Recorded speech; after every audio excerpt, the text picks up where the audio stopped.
I made this presentation to show how we can change things if we work together, how great our lives may be if we put our efforts in the right direction. This video by Peter Miska, a biologist friend, was taken near a little beach just past where Highway 200 leaves the Bay of Banderas. The fish are beautiful, the water is clean, and if the Bay of Banderas, with 300,000 people that live around it, can be this clean, certainly we can clean up Jaltemba Bay that has a fraction of the people around it. My story begins when we first came to Guayabitos. In 1986, my mother and mother-in-law bought a condominium together in Guayabitos. At that time, Guayabitos was a small fishing village. My wife Lori and I would travel to Guayabitos for Christmas, often to spend time with our mothers.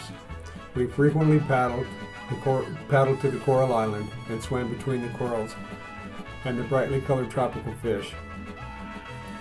Then something happened around 1988 and all the corals died.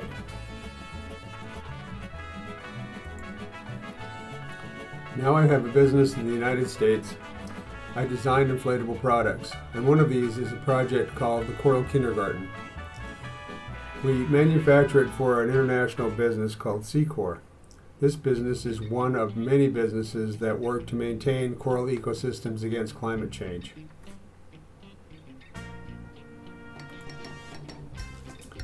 Sexual reproduction in corals is not common, and for this reason. The genetic code is usually the same for a species in the same area. The Coral Kindergarten is used to improve sexual reproduction of corals.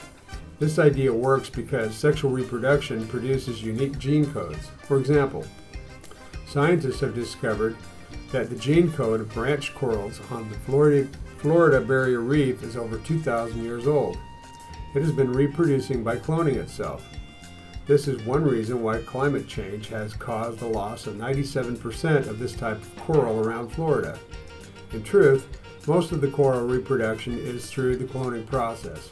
So the genetic diversity is lost because sexual reproduction is difficult in declining populations. Warmer, more acidic oceans with more pollution can have a huge impact on species with the same genetic code that are vulnerable to those changes.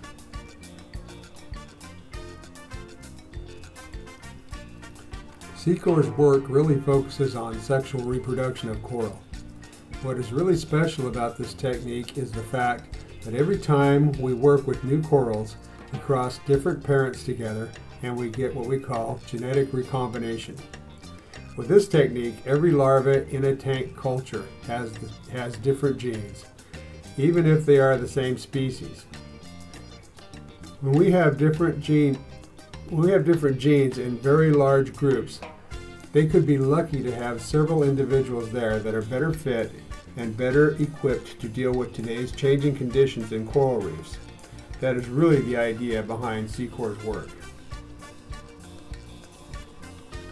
We think coral restoration is one tool in a toolbox.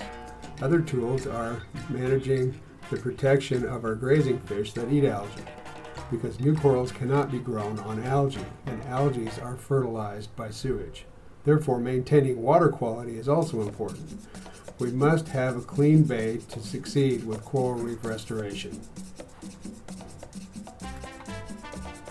I think the reef around Coral Island is already in disrepair because there are none of these regulations taking place now. If you make those decisions and stick to them, then the stage is set for reef restoration. Right now, I would like to talk about water quality, because I think it was sewage that killed the corals on Coral Island. And we can stop that. For this reason, I joined Rotary International. They have a group that is trying to solve the problem of water quality. And the reason I am talking to you is to raise money for a big party on January 26th. Of course, I am interested to find companies that work with tourists in the ocean, because we are working to bring a better sewer system to the Bay of Jaltemba. If we can keep the bay clean, we can grow corals quickly, much easier, and that would be good for tourism. This is not the only problem that Rotary International is working to solve in the area. Of course, because of my work, it is the one that interests me the most. This club needs money to work on the environment, schools, and the health and happiness of everybody in the jaltemba Bay area. Thank you for your support.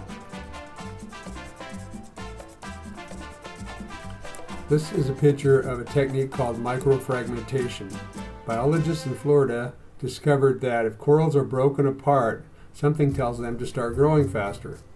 This is part of the reason why they exist more easily as clones of each other. They can grow up to 50 times faster than normal this way. Also, they can be recombined to make larger coral structures. In this way, giant brain corals can be grown to sexual maturity in as little as 2 years instead of 25 years in the wild.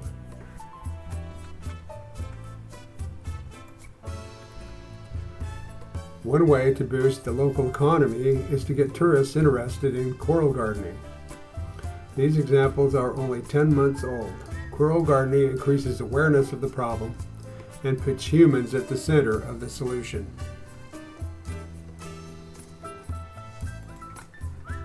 Corals protect coastlines. A barrier reef can remove large amounts of energy from a storm surge.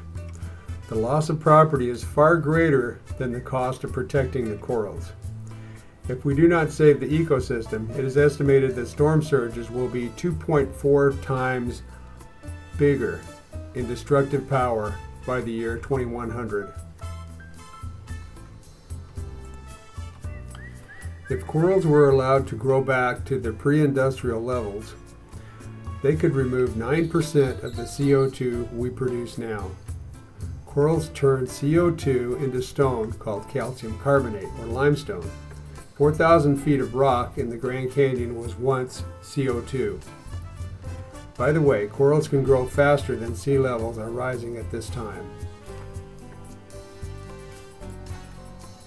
When you add it all up, better fisheries, more oxygen in the ocean, quality recreation, storm surge protection, and maintenance of the livelihood of over 1 billion people around Earth, it is hard to understand why we are not doing more to protect this important resource.